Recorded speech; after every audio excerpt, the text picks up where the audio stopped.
I mention it quite often. I've been in that situation, wearing the right jersey, sometimes the wrong jersey, is more often than not in big games, especially in that competition. Whether you like it or not, it creeps into you. And we all been in that situation. You tend to play the crest and the history of the club instead of playing the game. And they won the league twice in that league, obviously. So they've been able to do it. But in big competition, in the Champions League, they more often than not lose against Real Madrid. And they do have the quality to beat them. But Jamie, Micah, we've been there. You know, when you play, you look at it and you're like, no, we can't beat them in that competition. It's going to happen one day. I still think that as long as they don't prove that to me, you're going to have to call Real Madrid. I mean, the most heartbreaking one there, I was actually at the game, was when they scored in the last minute to take it to extra time. Yeah. I mean, they just can't seem to get over the line. I mean, listen, for me, actually, I'd probably like to see them beat Real Madrid. You know, we'd have a different winner. We know Real Madrid dominating this competition, but it can't be easy because they are a top team at Atletico Madrid. They've got a brilliant stadium, a brilliant manager, great players, but they're not Real Madrid. You know, and to sort of, you know, be in the same city as them at times must be really difficult. Come on, Jamie, how would you like to play in this formation? Simeone, in this low block, absolutely brilliant. I look at this, I look at football nowadays, and everything's about the half spaces, between the lines, dribbling, forwards, and all that, but... I told you about the half spaces before the show. Did you? Remember before we were doing the thing? I wasn't listening. But anyway, you know, do you not like to see a team who want to defend and the art of defending? And not only that, I'm not just talking about the defensive line, I'm talking about the midfield, I'm talking about the strikers as well. I'm going to talk about it a little bit later on. It's a joy to see everyone working as a unit. No, listen, we played like that, and the reason we don't see it so often now, it feels like the game's moved on from that a little bit in terms of everybody wants to get on the ball, everyone wants to be proactive and cause problems with the ball, but that's Atletico Madrid are almost like a bit of a throwback to when I was playing 20 years ago. We had huge success in European competition, in the Champions League and the UEFA Cup, playing like that, going away from Europe, getting a result. But yeah, it's nice to see a contrast, and we will see that tonight. Sorry for my face. I'm hearing drilling somewhere. Me too. For someone was shaving. Why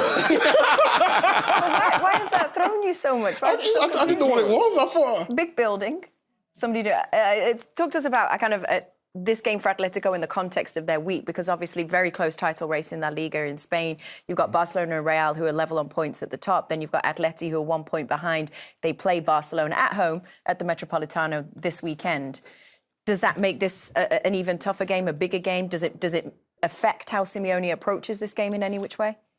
No, I mean, if you have Real Madrid in front of you and a chance to go to the quarterfinal of the Champions League, you think about that. And there's something I want to say. You don't only focus on Barcelona and Real Madrid. They lost against Getafe, and people don't know it's tough to play against Getafe. It is a derby. People don't know that it is a derby. Real Madrid played Rayo, which is also a derby. You also have to beat this type of teams, and they went down to 10 men, and they couldn't hold on. They conceded 2, as we know.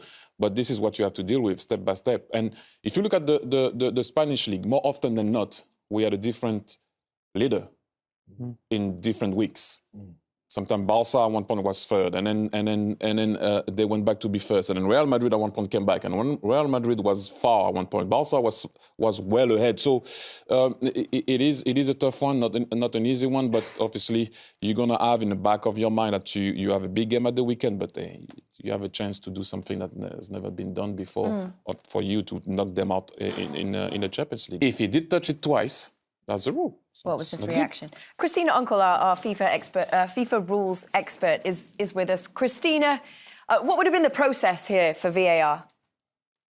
Yeah, so I mean, TT hit it on the head, right? It's the rule, it's simple, it's straight, it's been touched. But one thing to also take into remembering of this is that the VAR also has the technology of semi-automated offside technology, where they are able to see at that kick point and have that extra technology to say when there is a touch on that ball. So every time we have a strike here, we have that ability for that. There's not a chip in the ball, which is what we saw at the World Cup here, but with that extra layer of technology gives that additional sequencing. So from a VAR perspective, they're taking a look at not just the video, but as well as the touch points, where semi-automated has about 26 different cameras looking at limb tracking technology, as well as a camera that's on the ball in and of itself, which gives that VAR the ability to be more concise and direct and know when that ball was actually touched outside from the naked eye as well. So VAR will then come in on to the referee. The referee is always listening into the ear and waiting for a VAR to say check complete before they continue with the next kick. So naturally, when they're saying we're checking,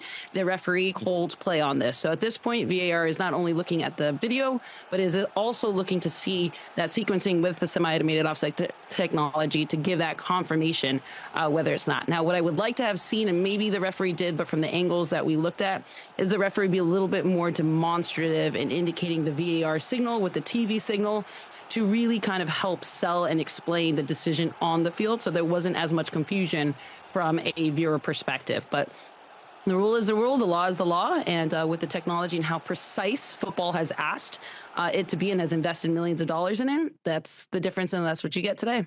That data that you talk about, Christina, the touch point data, is that something that UEFA will make public? Will they release that information? I'm not sure they Yeah, they haven't necessarily released the information prior to. I wouldn't be surprised if they do, based on some demands and some requests. This is a bit of a case of first impression, I can tell you that. I mean, I've never really had someone slip and fall and still make it into the back of the net. So if there is a demand for it, they probably could, but I think it's pretty straightforward.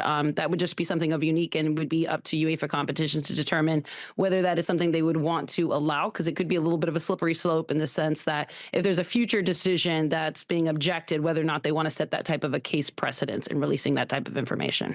I assume that when you're talking to us, you're assuming that there is data that supports the fact that there was a double touch and that that's why that decision was made. But just from looking at that footage, Thierry says that he sees it clearly. Do you see it clearly?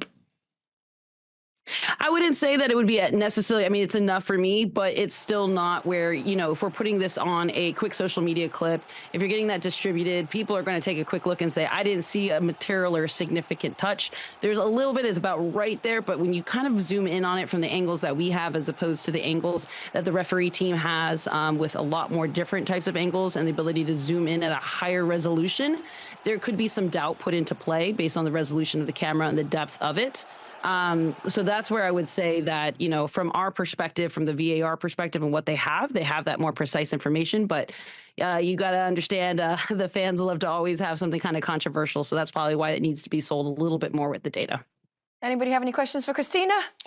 No, explained very well. I don't like to see it, though. And for me, it still wasn't conclusive where we had a double touch on the angles that we saw. So, but yep. No further questions, Christina. Thank you so much.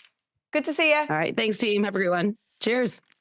Thierry, you did say, you kind of, as he was stepping up, you said, if you've had a great game, it can be difficult to take a penalty. It's just one of those things you think can happen in football. Yeah, it happens quite often. In history, it did happen. When you have a good game, it did happen. Like, you don't want it to happen like this, obviously. But like I said, Christina explained to us that they had the technology to know that it double touched it, so discussion is closed.